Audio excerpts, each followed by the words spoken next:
আজকে আমাদের special menu মায়ের হাতের ইলিশ। এই যে সবে এখন মাছ ভাজা চলছে, আর এখনও এগুলো বাকি আছে ভাজা। কি দিয়ে করবে বা মাছটা আজকে? সর্ষে পোস্ত। সর্ষে পোস্ত দিয়ে ইলিশ, কালো জিরে কাঁচা লঙ্কা দিয়ে ইলিশের ঝাল, পাতুরি। পাতুরি। আচ্ছা আচ্ছা, মাছটা প্রথমে ভাজছো তাই তো? মাছটা হালকাভাবে ভেজে নিচ্ছি। আমার জামাই আবার ভাজা মাছ না হলে খেতে চায় না, কাঁচা মাছে ভাপা পছন্দ করে না। জামাই যেটা পছন্দ করে সেটাই আমাকে করতে হয়। হ্যাঁ, আমার বর আবার ভাজা মাছ ছাড়া খাবে না। ঠিক আছে, মাছগুলো ভেজে নিয়ে তারপর কি করবে? ভেজে নিয়ে দেবো, সর্ষে পোস্ত তেলে দেবো, কালো জিরে কাঁচা লঙ্কা দিয়ে সর্ষে পোস্ত তেলে দেবো, দিয়ে একটু কষাবো, তখন জল দিয়ে দেবো। ফুটবে তখন মাছগুলো দেবো, এখানে ফুটলে নামিয়ে দেবো, ওপর থেকে কাঁচা তেল ছিটিয়ে দেবো। আচ্ছা আচ্ছা, মাছগুলো ভাজা হোক, তারপর আবার আসছি।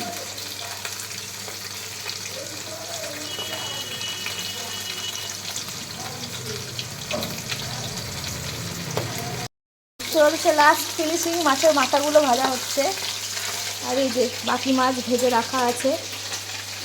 দারুণ গন্ধ বেড়াচ্ছে, পুরো চারিদিক পুরো ভরে গেছে গন্ধে। আমার তো ভাজা হলেই আর কিছু লাগে না, কিন্তু আমার বরের আবার শুধু ভাজা দিয়ে মন ভরবে না, তাই একটু করতেই হবে সর্ষে বাটা।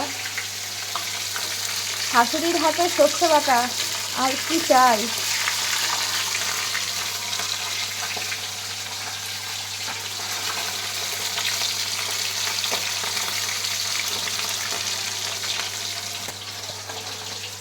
এই যে তুলছে এবার মাছগুলো।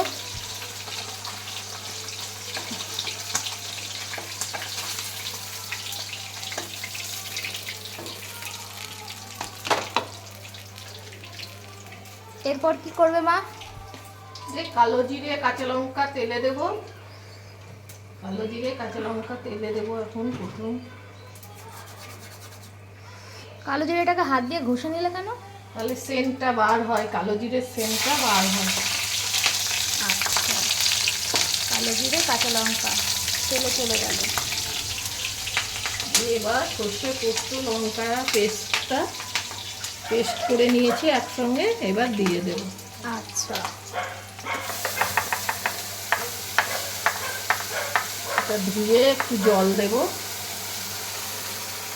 সর্ষে লঙ্কা তো এক ফোঁটা তো এখানে পড়ে গেল। তা পড়লে কি হবে? এটা ধুয়ে মিক্সির বাটিটা ধুয়ে জলটা দিয়ে দেবো। যখন সর্ষে পোস্ত বেটেছি তখন এর ভেতরে কিছুটা লবণ দিয়েছি, কারণ সর্ষে মিক্সিতে বাটলে তেতো হয়ে যায়, আর যদি লবণ দিয়ে বাটা হয় তাহলে তেতো হয় না। আচ্ছা, তাই জন্য কিছুটা লবণ দিয়েছি। এখন জল দেওয়ার পর মুখে চেখে দেখে লবণ দেবো। এবার লবণ হলুদ দিয়ে কষবো। আচ্ছা, কষা হয়ে গেলে একটু জল দেবো, ফুটবে।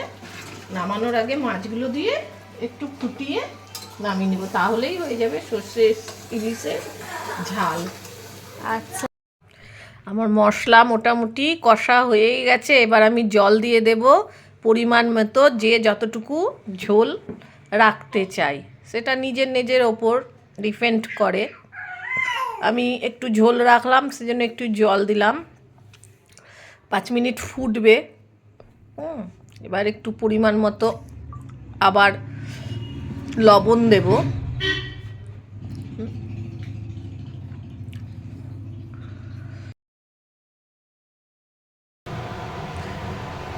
পরিমাণ মতো লবণ দিয়ে দিলাম।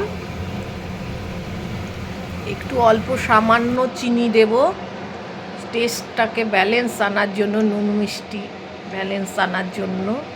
আপনারা ইচ্ছা করলে চিনিটা দিতেও পারেন, নাও দিতে পারেন। আমি একটু চিনি রান্নাতে দিই, কারণ আমার ভালো লাগে। এবার মাছগুলো, ঝোলটা ফুটছে, মাছগুলো দিয়ে দেব, ভাজা মাছগুলো। আগে দুটো মাছ সরিয়ে রাখবো, কারণ এই দুটো মাছ আমার জামাইয়ের জন্য একটু কড়া করে ভেজেছি, কারণ আমার জামাই আবার কড়া মাছ ভাজা খায়, আর আমরা একটু অল্প মাছ ভাজা খাই, মানে একটু নরম কাঁচা কাঁচা। মাছগুলো ঝোলে দিয়ে দিচ্ছি, সব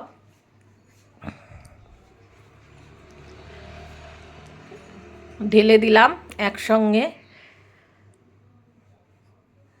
ঝোলের মধ্যে, দিয়ে একটু নেড়ে দেব। মাছগুলো একটু নেড়ে দেব, ঝোলের মধ্যে মিশিয়ে দেব, দিয়ে 5 মিনিট ফুটতে দেব। এবার ওপর ফুটবে, খানিকক্ষণ ফুটবে, 5 মিনিট মতো ফুটবে। একটু মুখে লবণ মিষ্টিটা চেক করে নেব ঠিক হয়েছে কিনা সব। দিয়ে ওপর থেকে কিছুটা কাঁচা তেল ছড়িয়ে দেব, কারণ সর্ষের ঝালে, ইলিশ মাছের সর্ষের ঝালে ওপর থেকে কাঁচা তেল দিলে তার টেস্ট দ্বিগুণ করে দেয়।